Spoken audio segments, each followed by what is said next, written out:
Hello, welcome to Clash of the Rams, the sports talk show. I'm your host, Jeremy Hayes. Along with me, we have Davison Perez, Eric Russo, and Ryan Chevalier. I want everyone to know I was covering Brady during that basketball pickup game. Sure. All right, I guess we're going to get started with opening day around the corner. The Boston Red Sox are expected to be contenders this season. Guys, do you think that's fact or fiction? Davison? I think it's very much fact. I think at this point, the only really concern that the Red Sox have is their pitching. But even then, I think they have some pretty good pitchers. Joe Kelly, I'm really a fan of. Rick Porcello. Clay Buchholz, obviously the story with him is if he can stay healthy throughout the year. But at the end of the day, he is a solid pitcher who will give you, a solid 12, 13 wins.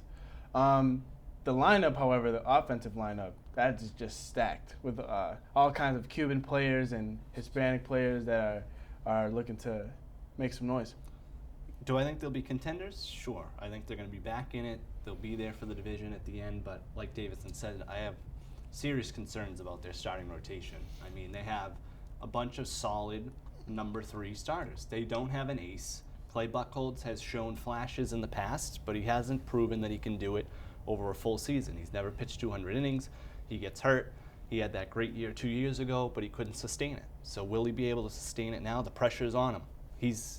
Everyone looks at him as the number 1 guy. Can he be an ace, though? That's the question. They're going to need it, because if they don't have that, that will be their downfall, is the starting rotation, because the offense is going to be great. I think the bullpen is solid. I think they have good depth there, but that rotation is just a huge hole. You don't have Lester there now, and you didn't make the trade for Hamels, so this is what they got. And the starting rotation is a concern, but more recently, even the injuries, and the season hasn't even started yet, and you have Vasquez get hurt, and they just recently did a trade to get Sandy Leon from the Nationals as a backup catcher. But overall, that's going to hurt because he had a strong arm. He was a great player. And then Koji Uehara, he's a little injured to go into this season. So we're going to have to see how those injuries play out through the rest of the season. Yeah, we're going into a season with our catcher named Sandy Leon. That doesn't give me a whole lot of confidence with Vasquez out now. So you guys, you don't seem concerned about batting at all. I mean, guys get hurt. We have guys like Hanley from here. In my opinion, but the thing is, I agree, guys get hurt. Yeah. But the thing is with the Red Sox is that they have so much talent. Yeah. It doesn't matter.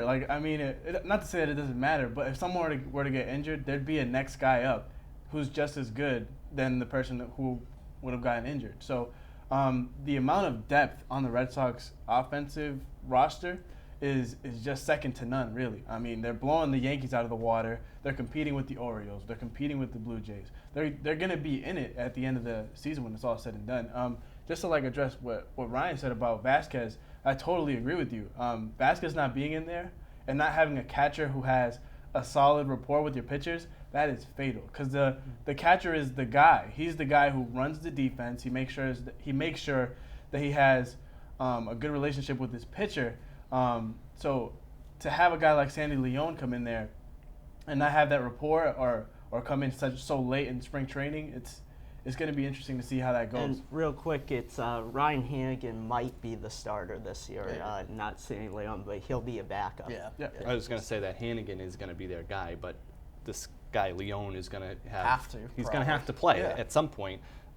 So that is a concern. That's their one concern offensively. I think Davison makes a great point about the depth that the Red Sox have in the lineup, in the outfield. If Shane Victorino can't handle it anymore, they have Mookie Betts. They have Rusney Castillo. They have Alan Craig. They have Daniel Nava. There's a bunch of different combinations of guys that they can throw in there. And the same thing at first base, the same thing at third base. If Pablo Sandoval gets hurt, then you can throw in Craig at third base. Or you can throw in Moncada, who's another guy. Yeah, I don't know if he'll Brock get Holt yet? Brock I'm waiting Holt. for it. Brock There we Holt go. has played every position but pitcher and catcher so far in spring training. He did that last year. He's proven he can play anywhere in the lineup, and he's going to play a lot. That offense is stacked, like we've been saying. The pitching is a concern.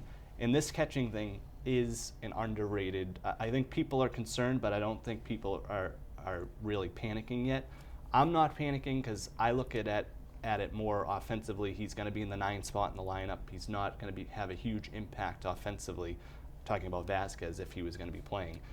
But defensively, that is a huge thing. Vasquez has a great arm. He throws out runners.